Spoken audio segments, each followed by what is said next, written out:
Hello, hello. Welcome to the Offer and Awesome Entertainment Wrap. I'm Abbas. And I'm Nanika. And once again, Abhinandan and Rajshri are away. So when the cat is away, the mice will play. I always used to mess up that particular proverb. I think I confused it with when the guards are away, the inmates will play. Yes. But Abbas, I do want to point out it's nearly 1 year of us playing the guards. Yes. About, I think, I remember it was 9th or maybe 9th or 10th March is when we recorded for the first time together. I think you had been recording earlier with Abhinandan maybe, and I'd recorded with him once before, sometime in 2021. But yeah, we've been doing this for a year. I remember we watched Batman, the one that Robert Pattinson stars in, and I think a Yes. couple more things to talk about. So yeah, we've been doing this for a year despite the listeners' protests. So yeah, luckily we're not discussing any particular superhero thing today, but what Yes. we are discussing is Hollywood's biggest night. Yes. The Oscars happened on the 12th of March, Yes, and the 95th Oscars. the if I'm not 95th wrong. Oscars, which were weirdly titled Oscar 95, giving me nostalgia of 1995, but that wasn't to happen. But Hollywood's biggest night was also kind of a big night for India. That is So- true. Yes, we will discuss that. And if time permits, we will also be discussing Chris Rock's new special, Yes. which was much awaited because this was his response to what happened at last year's Oscar. Oscars. Yes, when, as he put it, he took a punch like Pacquiao. And speaking of taking a punch, Nanika caught the latest boxing movie, Creed yes, 3. I did. So she'll be telling us how hot Michael Jordan looks in that film. Wow, okay, thank you for typecasting me, Abbas. But you know what? I do this a lot. Every time I watch a movie and I have nothing to say, I usually wax poetic about how attractive the cast was. But that's okay. I think that's Let why me- actors look good. In my defense, let me tell you, I think a couple of weeks ago, you'd put up a tweet saying, what's a good movie to watch on a Saturday morning? And I think I recommended some very I was asking whether artsy-fartsy movie. I watch Fablemans on a Saturday morning. Yes, and I checked your replies and you were like, it's okay, I already saw Magic Mike. So I'm like, okay, the priorities are very set. The priorities are very clear. Why would I ever miss up on a movie where you have men like, I don't know, gyrating around as strippers? I mean, So let's start with the Oscars, Danica. Yes. Are you one of those who wakes up at 6 a.m. in the morning to catch the blind? No. I watched it after my workday was done. I was working with something else on the side and I was watching the episode.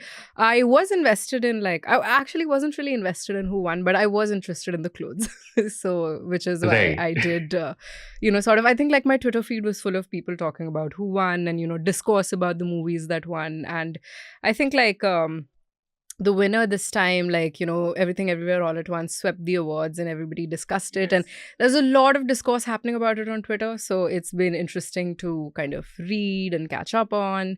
But I do want to ask Abbas, did you watch all the nominees and all the big ticket nominees this year? Most of them, I think I saw 8 out of the 10 Best Picture nominees. The 2 that I didn't watch were All Quiet on the Western Front, which also won a bunch of awards, and Women Talking, which hasn't released in India, neither is it Correct. available anywhere to Correct. stream. But apart from that, yes, I did watch most of the big ticket Oscar Best Picture nominees, and I am someone who's obsessed with the Oscars. I've been obsessed with them for I think more than a decade now. That's the only calendar date in a year where I wake up at 6 a.m. much to my mother's pleasing, and the rest of the 364 days I don't. I just don't. Much but to your yeah, mother's it's dismay, but okay. yes, and my father's dismay. But it's a tradition. I make my predictions. I get obsessed with the whole Oscar discourse that happens, and it is. What's been your rate of accurate prediction these past years?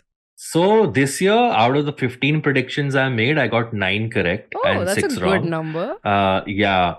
So I mean, I'm not going to be someone who'll say, "Oh, I'm so good at predicting this because I always get it right." I don't, but it's a little bit of a thrill to make those predictions. And I think since Twitter came into existence, it's been even more riveting to watch because the memes are coming in real Correct. The time memes as are they are coming in, the happening. discourse is biting and vociferous, and oh, everybody's talking about it, and the social media is flooded with pictures of what happened, and it's all real-time commentary. I do quite enjoy the spectacle of the award shows being discussed online as opposed to just maybe the award shows. But that's its own joy, of course. Yep. So let's start with India's performance at the Oscars. India has famously been underrepresented at the Oscars till very recently. But this year, I think we can say definitely that India did make its presence felt, not only because of RRR, which white people have fallen absolutely in Obsessed love with, yeah. with, but the two other awards, which are documentaries. Yeah. So the award that we did win first, the first award we won that night was the Elephant Whisperers. Guneet Monga as a producer got Yes, to and go up on Kartiki stage. Gonsalves, I think. Yes, who's directed the film. Now I get it that this is the documentary short feature, not feature, but documentary short category. So I get that it's not the big ticket category where the Oscars will give you ample time to make a speech. But I felt really bad for Guneet Monga that the moment she came on the mic, they started playing the music. And I was like, let her have her moment. So, there's been a lot of discourse surrounding that. I think, at least on my corner of Twitter, that she thanked like a bunch of people. She thanked like her production team and, I don't know, like her parents, whatever. But she did not. So they were like, in your acceptance speech, people are basically criticizing her for the fact that she did not mention the subject of her documentaries. And people are like, documentary filmmaking, you cannot have it like a white savior gaze to it, and you're supposed to keep in mind that this documentary would not have existed if the subject of your documentary did not exist. And yeah, I mean, I agree with all of that. I just felt like maybe it's from what I've been seeing on my end of Twitter, where I feel like maybe they're being a little too harsh with her, but that is completely like valid criticism. This is the first Indian production that has won an Oscar. Yes, Sikhya was the production house, right? Yes, a lot of confusion. People say that, but before this we've had Slumdog Millionaire and Gandhi. Yeah, but they were not Indian all productions. They were Correct. British and American productions that were about India and happened to have Indians in the cast. But this is very much a film that was conceived, shot, and played out, produced in India, and it has gone all the way to the Oscars. So I think that's worth applauding. So I hope we see, if nothing, this should inspire some filmmaking kids to maybe make more documentaries. Better work in the future. Where, like, kids should have the faith that this is a possibility. I think that's nice to know. Yep. The third Oscar, which we all knew that was going to come our way, was the best original song for the first time ever, has gone to an Indian mainstream Telugu movie, the song Natu Natu, which also had a performance, which again, not white people lost their mind. White people lost their minds, but not even by the leads. It was just two dancers, I think. I do not know how. And white dancers, to my dismay. I'm like, why? But yeah, Natu Natu happened on the Oscar stage, which is interesting, I guess. We beat Rihanna and Lady Gaga to win the best original song. And we have to talk about the acceptance speech bhi nahi bolunga, acceptance song of the music composer M.M. Keeravani. You saw this, right? I did. I saw he performed. So I need to know, like, he's a terrific music composer, as has been proven by the Oscar jury.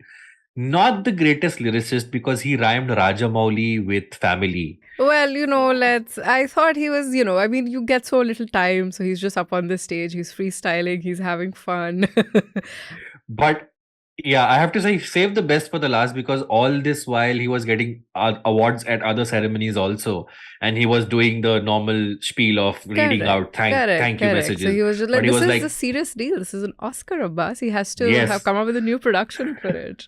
So he has to sing The Carpenters, and which has no relation to RRR whatsoever.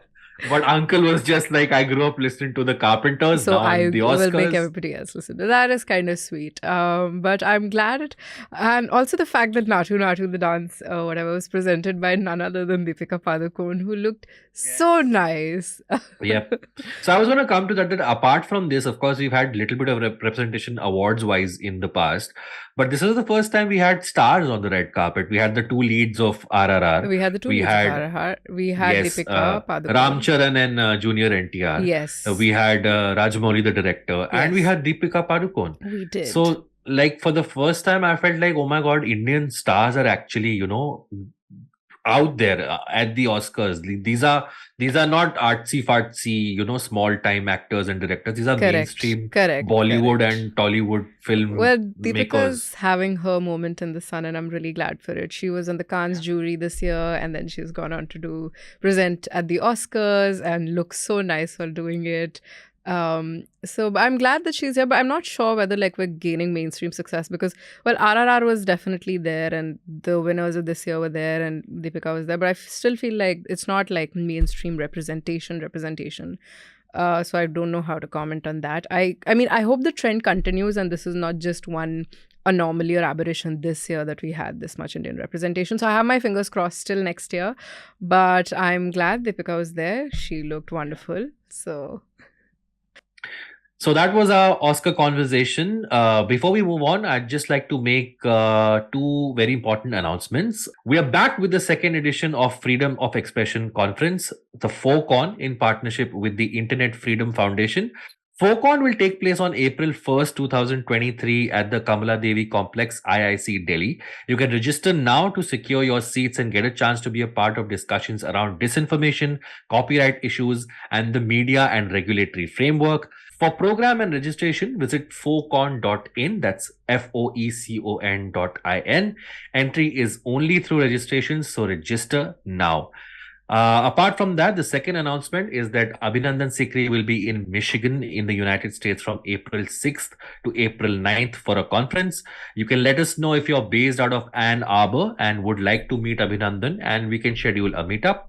Write to us at subscription@News Laundry and also mention you can help us with the logistics to schedule it.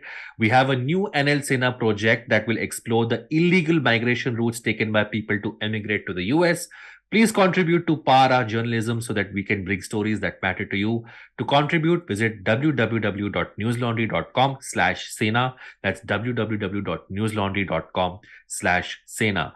All right, those of us watching us on video, that's all you're gonna get. As a famous TV station once said, "Itna paisa mein itna ich milenga," and you're not giving any paisa. You are the mufat khors watching us on video. So there's more to this episode. You can listen to the entire audio episode on the News Laundry website behind the paywall. So catch us there. The subscription model is something that keeps News Laundry afloat, but we need hundreds of thousands of people to completely transform the news ecosystem. So you pay for news, so it serves you. So click on the link with this video, subscribe to News Laundry and pay to keep news free, और गर्व से कहो, मेरे खर्च पर आजाद है खबरें.